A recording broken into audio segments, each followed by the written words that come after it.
Retrato de uma infância plenamente feliz, com que todas as crianças sonham e a que todas têm direito. Mas será que atualmente todas as crianças têm os seus direitos salvaguardados?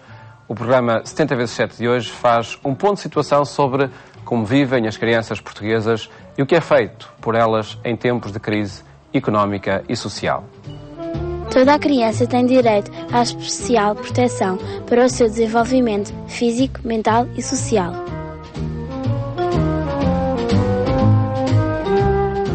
O destino do homem determina-se na forma como é gerado, no calor dos braços que se lhe estendem, na ideologia que o envolve e na liberdade que lhe é proporcionada para imaginar, experimentar e pensar. Assim se delineia o caminho que uma criança percorrerá até ser adulta, com dignidade, alegria e bem-estar. Assim se define a sua felicidade e equilíbrio mental e social. Em Portugal, desde 1990, que os direitos das crianças estão salvaguardados na Constituição da República Portuguesa. Leis que protegem todos os aspectos da vida de uma criança ou jovem, mas que por vezes são difíceis de colocar em prática. Tal como outras áreas, e infelizmente nesta também se assiste, e por uma série de circunstâncias que concorrem, não diria só o desemprego, diria muitas outras circunstâncias, muitas vezes nós não conseguimos levar à prática a efetivação desses mesmos direitos. Mas não podemos pôr a tónica de que não há legislação, de que a legislação é deficiente. Não será só isso. E, infelizmente, as vivências reais vão muito além da previsão normativa. E, portanto, assegurar a concretização destes direitos, nós temos que contar com muitas outras circunstâncias que, infelizmente, concorrem e que nem sempre ajudam nesta concretização dos direitos da criança e, portanto, muitas vezes, para muitas das nossas crianças, o plano legal, a consagração teórica dos direitos, pouco ou nada lhes vale. Ana Perdigão trabalha no Instituto de Apoio à Criança há 23 anos. Ao longo deste tempo já conheceu e ajudou muitas crianças. Dada a situação socioeconómica que o nosso país atravessa, deparou-se no ano de 2012 com um aumento no recurso ao atendimento jurídico, chegando a atingir o número recorde de 600 pedidos de atendimento nesta área. Histórias, tenho muitas. É um trabalho que é riquíssimo na vivência humana, no acesso às pessoas. Eu costumo dizer que não tenho propriamente processos, tenho vidas de crianças, nem sempre com um final feliz. Fazemos o que podemos para tentar levar à prática a concretização dos direitos da criança. Desde 1983 que o Instituto de Apoio à Criança tem sido uma importante realidade ao serviço da criança, da família e da comunidade. É especialmente para muitas crianças o suporte que lhes falta, o garante dos seus direitos, interesses e necessidades. O objetivo máximo desde a sua criação de 1983 é a defesa e a promoção dos direitos da criança, sejam quais eles forem, e, portanto, sempre que em causa está uma criança ou está em causa a efetivação ou não dos seus direitos, o Instituto de Apoio à Criança tenta sempre tornar efetivos esses mesmos direitos, nomeadamente através da linha do SOS Criança, do projeto Rua, do atendimento jurídico, que é essencialmente não só informar da existência destes direitos, como tentar levá-los à prática. Toda a criança tem direito ao amor e à compreensão por parte dos pais e da sociedade.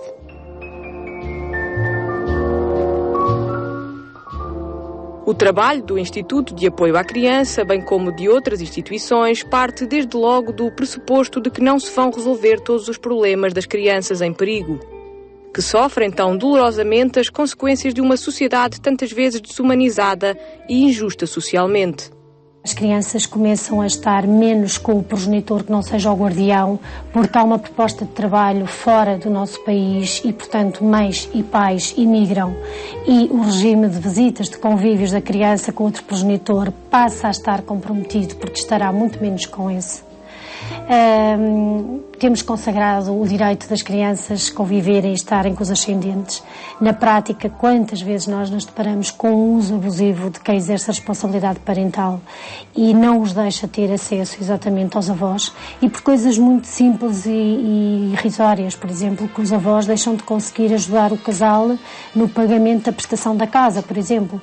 Para quem trabalha com crianças em risco, é esta a realidade com que se deparam e a que é preciso dar respostas.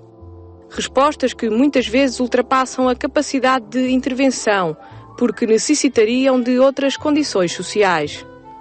Trabalhar no possível é uma tarefa que exige humildade, algum conformismo, criatividade, coragem e muito amor pela criança.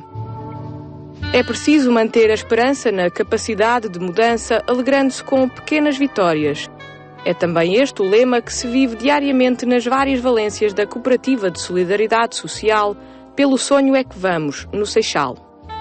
O Centro de Acolhimento de Janela Aberta pretende ser essa janela aberta às crianças que ficam em situações dramáticas, de sofrimento e de abandono, ser esta janela aberta para as crianças e também para as próprias famílias.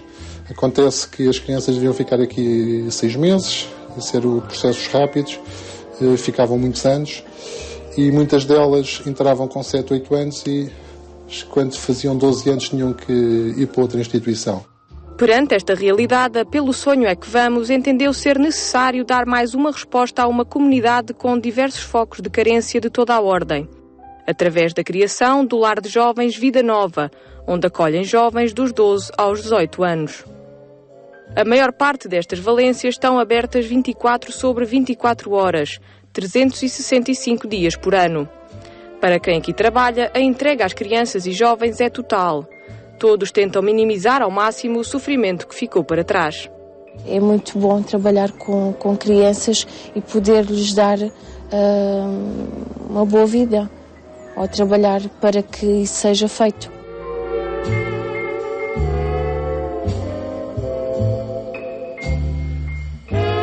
Para mim, estar aqui ou em casa é igual.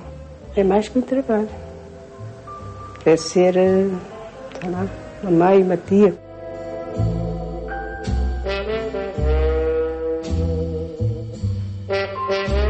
Quando as crianças, ao fim de 2 ou 3 meses, às vezes mais tempo, passam nas nossas instalações, vim cá só para dar um beijinho que eu ainda me lembro de ti, obrigado na altura.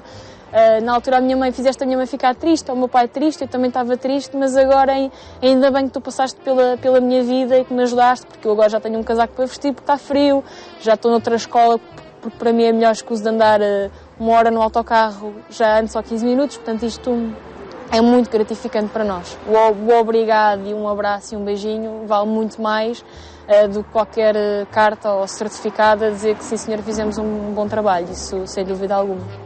Toda a criança tem direito à educação gratuita e ao lazer infantil.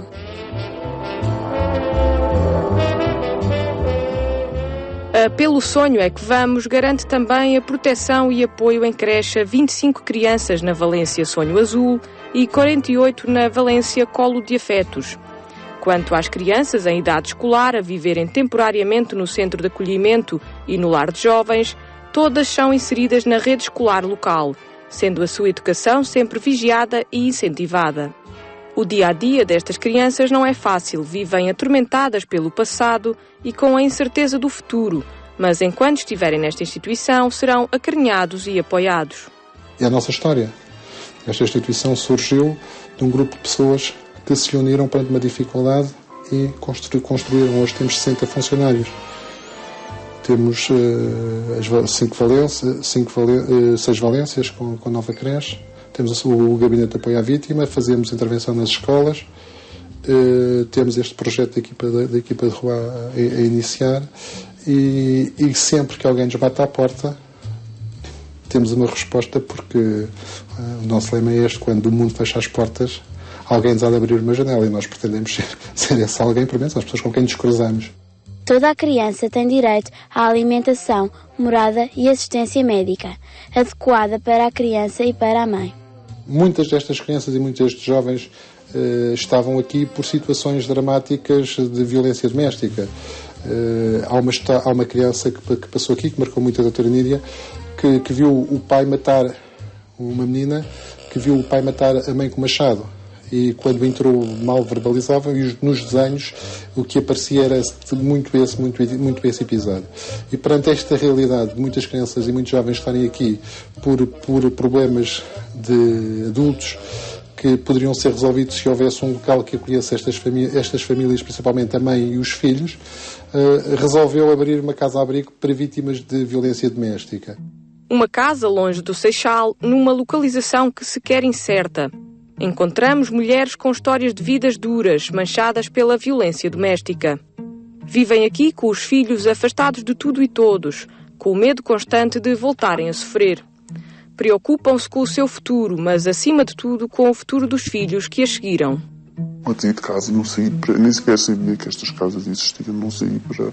Meu marido começou-me a agredir e um dia chateei-me, fartei-me e chamei a polícia, apresentei queixa e aí depois pronto, tive mesmo que sair porque se eu já vivia apavorada, que eu passava noites, me deitava vestida e com a mala debaixo da almofada para, se fosse necessário, ter que fugir.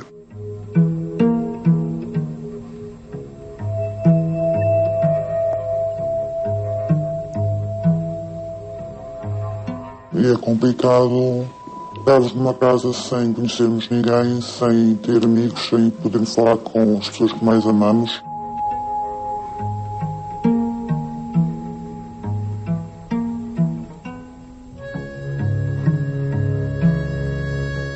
A pessoa anda aqui escondida, sai de casa, deixa tudo para trás, anda aqui aos trambolhões, que é mesmo assim, e faz andar os filhos. E quem devia andar assim, não anda. Anda na maior, está em casa, tem o trabalho dele, tem a casa, tem tudo. E não devia ser assim. Não devíamos ser nós, devíamos sair de casa, não devíamos ser nós e os filhos que não está correto. Nós não cometemos nenhum crime, não fizemos mal a ninguém. O futuro está irremediavelmente interrompido, posto em causa. Estas mulheres não se conhecem, vêm acompanhadas dos filhos de vários pontos do país, têm idades e histórias diferentes, mas partilham as mesmas dores e ânsias. Quanto aos filhos, estas experiências de vida vão marcá-los para sempre, por mais que as mães tentem poupá-los a todo este sofrimento. Por exemplo, a minha filha, neste momento, só me tem a mim, não é? Ela está sempre comigo e nestas casas depois há aquela situação em que está sempre a entrar assim pessoas, não se arranja uma amizade, é complicado. E então, como nós estamos sempre juntas, às vezes não se consegue esconder, às vezes acabo por dizer coisas à minha filha e ter certas conversas à frente dela e sim, que nem devia sequer... E devia esconder e devia... Mas às vezes é complicado. E pronto, ela também já tem 13 anos, percebe-se muita coisa e infelizmente viveu muita coisa. Ela presenciou tudo o que se passou lá em casa e está a par de tudo o que se passa com o pai e as ameaças de morte e sabe porque é que estamos aqui, sabe porque já tem 13 anos, não é? Já não é nenhuma criança, mas é muito complicado, muito complicado.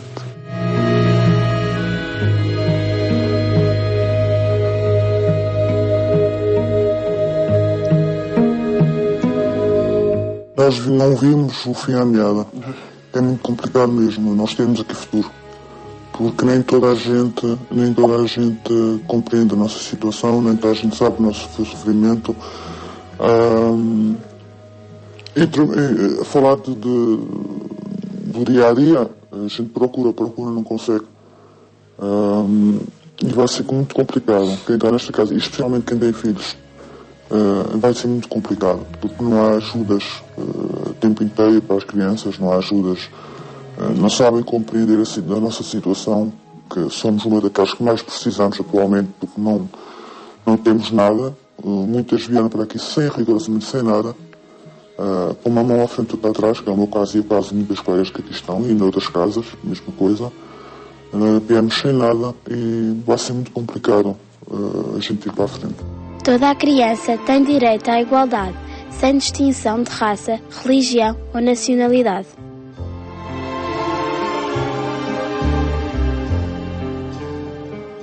As crianças pobres, as desprovidas de enquadramento familiar adequado, bem como as maltratadas, as abandonadas e as desaparecidas, justificam toda a prioridade da sociedade portuguesa.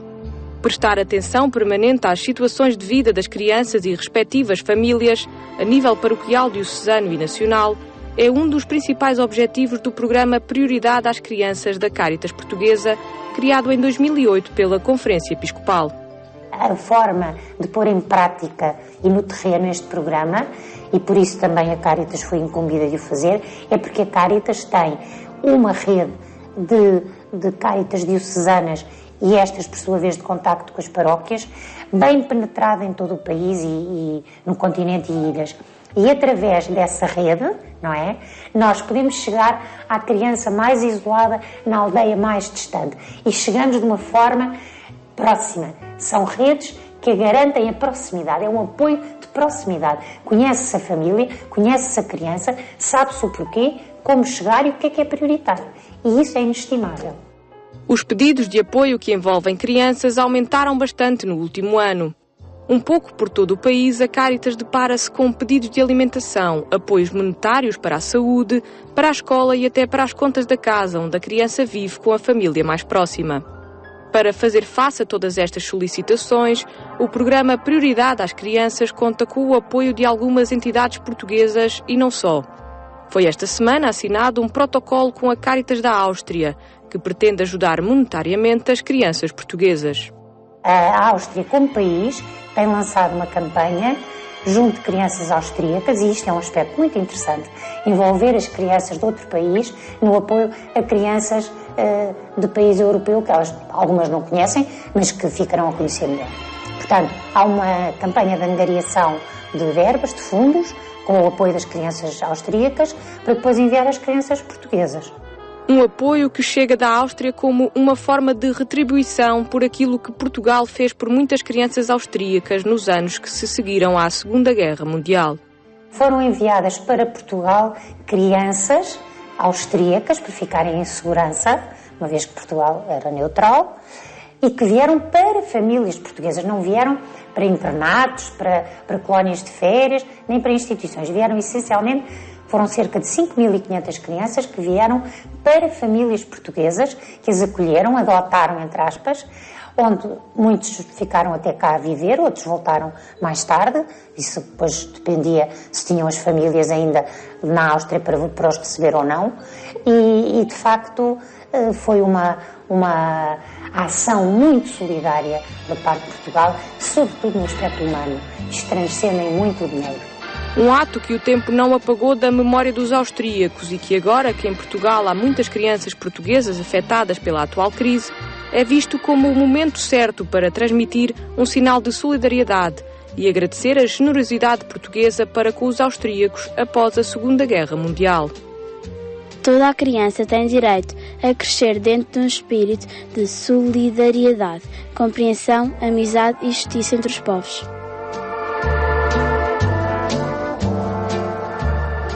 O mundo tem quase 7 bilhões de habitantes.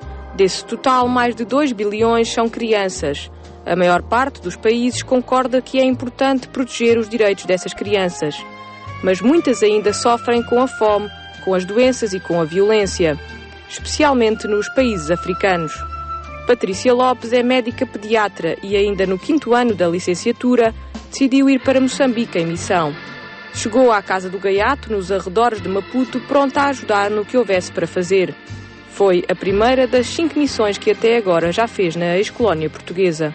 E foi assim uma experiência extraordinária, porque de repente tinha 150 crianças para cuidar e mais as aldeias todas ali à volta, e tive a ajuda de imensa gente, os enfermeiros, os técnicos, as parteiras, essas pessoas todas, me ajudaram imenso e que tinham imensa experiência. Não tinham muita formação científica, mas isso eu tinha, porque eu não tinha a experiência, e pronto, foi uma experiência muito enriquecedora.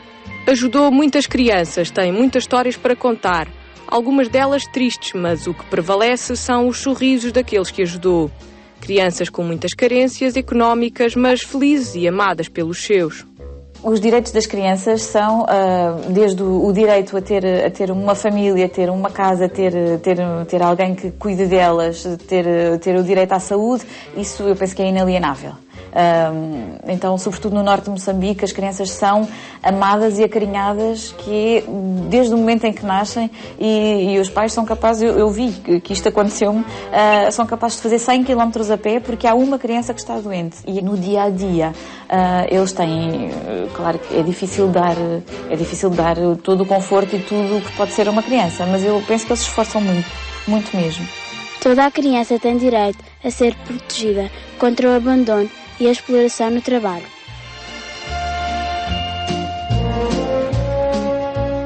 A corrupção transversal a toda a sociedade, a falta de controle social e alguma ignorância da população quanto aos seus direitos são as falhas mais marcantes na sociedade moçambicana. Em Moçambique, os professores, por exemplo, têm total poder para mandar fazer o que entenderem às crianças.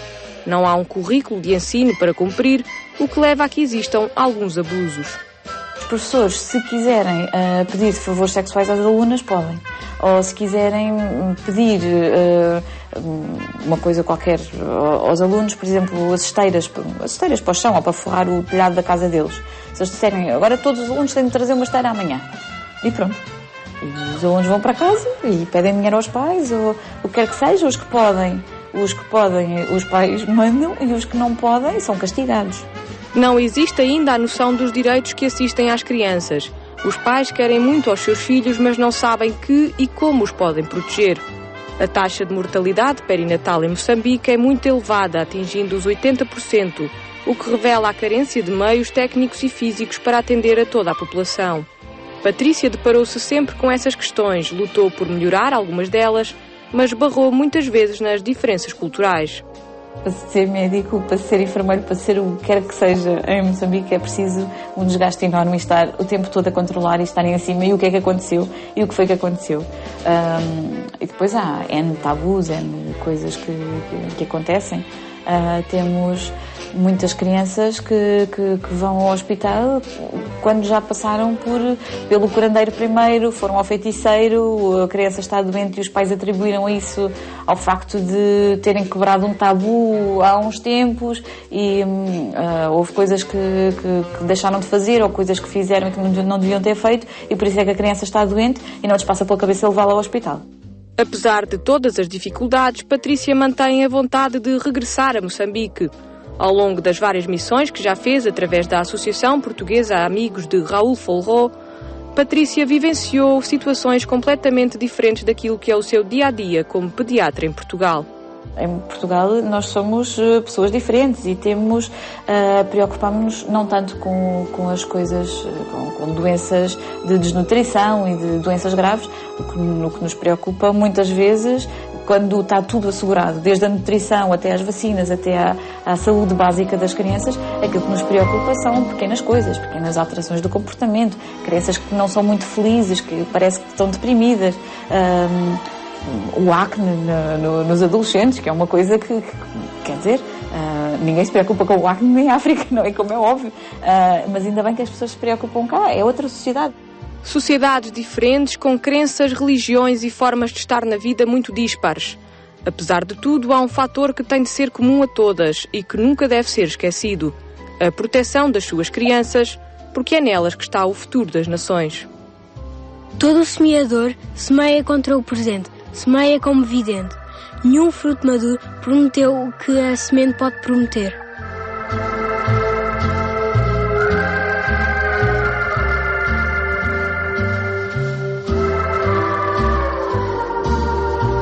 Pistas para a necessária proteção às crianças afetadas por carências que o contexto atual pode provocar no programa 70x7 de hoje. Desejo-lhe um bom domingo e até de hoje 8 dias, se Deus quiser.